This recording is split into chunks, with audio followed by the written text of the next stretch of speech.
समी जी मीना कुमारी के बारे में कहती है, एक घटना जिसे मैं कभी नहीं भूल सकती।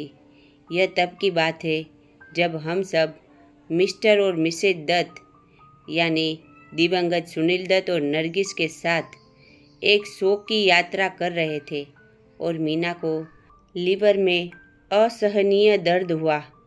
वह मेरे अलावा किसी को भी अपने होटल के कमरे में नहीं आने देती थी। वह नहीं चाहती थी कि कोई उसे बिना मेकअप के देखे। उसने कहा, मैं मरना नहीं चाहती। उसे एक इंजेक्शन दिया गया और सोने के लिए भेज दिया गया। जब वह उठी तो मैं उसे पूरा मेकअप किए हुए, बालों को अच्छी तरह से कंघी किए हुए जाने के लिए पूरी तरह से तैयार देखकर हैरान रह गई। उसकी छवि उसके लिए बहुत महत्वपूर्ण थी। उसने होटल की पिछली लिफ्ट का इस्तेमाल किया और स्ट्रेचर पर जाने से इनकार कर दिया। वह नरगिस जी के साथ बॉम्बे के लिए उड़ान भर गई। बाद में नरगिस जी ने याद किया, मुझे नहीं पता था कि वह कौन था, लेकिन कोई उसे व्हील चेयर पर ले गया, इसलिए मुझे लगता है कि कमाल साहब थे। इसके इलाज का खर्च उठा रहे थे। अगले दिन मैं निम्मी जी से मिली। वह भी शो का हिस्सा थी। वे भी साथ बॉम्बे लौट आई। उनके पति अली रजा, स्क्रीन राइटर, जो हमारा स्वागत करने के लिए इंतज़ार कर रहे थे, वह उदास दिख रहे थे। मैंने निम्मी जी से कहा, मुझे लगता है कि मीना जी का निधन हो गया है। अली रजा ने कहा, वह अब नहीं रही। मधुबाला मर चुकी है 23 फरवरी 1969 और मीना जी कुछ साल बाद मर गई। एक्ट्रेस समी कहती है, हमने एक साथ एक फिल्म की थी, किशोर साहू की दिल अपना और प्रीत पराई 1960, जिसके निर्माता उनके पति कमाल अमरोही थे। हालांकि उनकी छवि एक ट्रेजेडी क्वीन की थी, लेकिन उनमें हास्य की भावना बहुत अच्छी थी। मैं एक शिक्षा विद्यालय में पढ़ने के कारण एक टॉम बॉय की तरह थी। हम दोनों का रिश्ता बहुत अच्छा था और हमारे पास हंसने के लिए बहुत कुछ था। किशोर साहू हमें बहुत परेशान करते थे।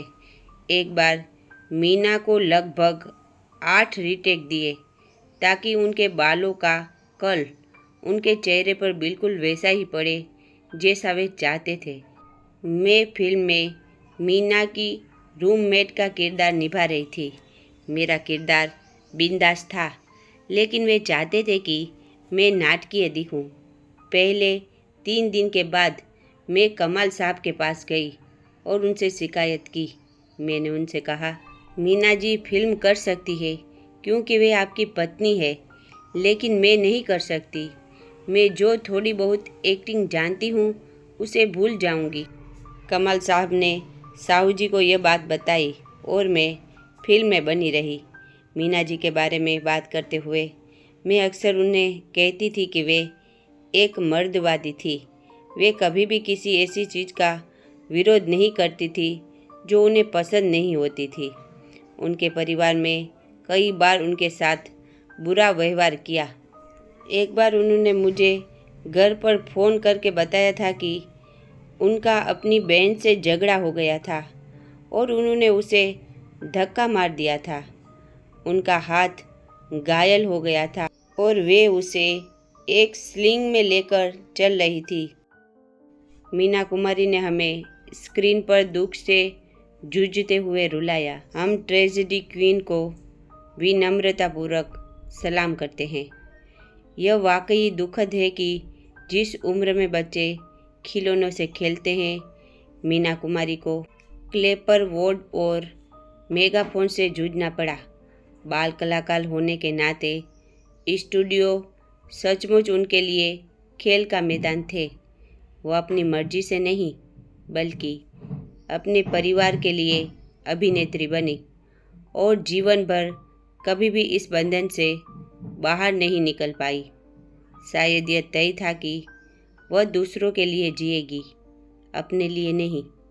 उन्होंने अपनी पहली फिल्म लेदर फेस 1939 से ही अपना नाम बना लिया और किशोरावस्था में ही पौराणिक नाटकों में अभिनय करना शुरू कर दिया था।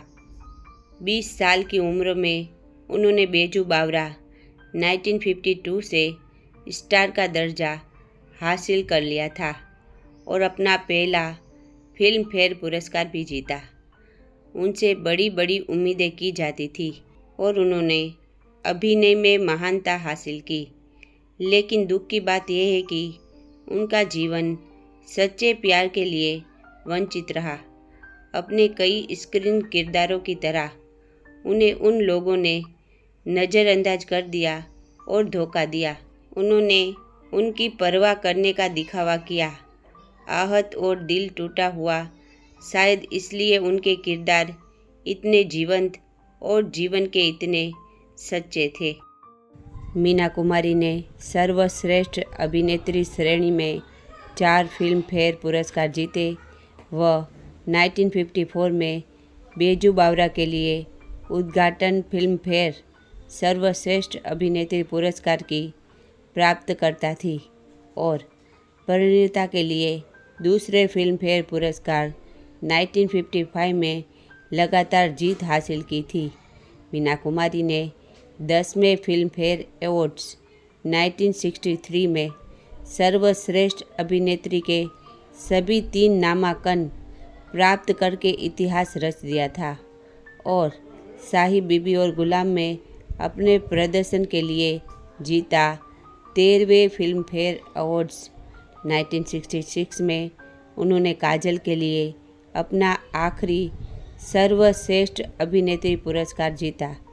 आलोचकों ने नोट किया कि साहिब बीबी और गुलाम में उनका चरित्र अपने जीवन के समान है। वह अन्य सफल फिल्मों में भी दिखाई दी, जैसे 2 बीघा ज़मीन 1953, दिल अपना और प्रीत पराई 1960, आरती 1962, मैं चुप रहूँगी 1962, दिल एक मंदिर 1963, फूल और पत्थर 1966 और मेरे अपने 1971।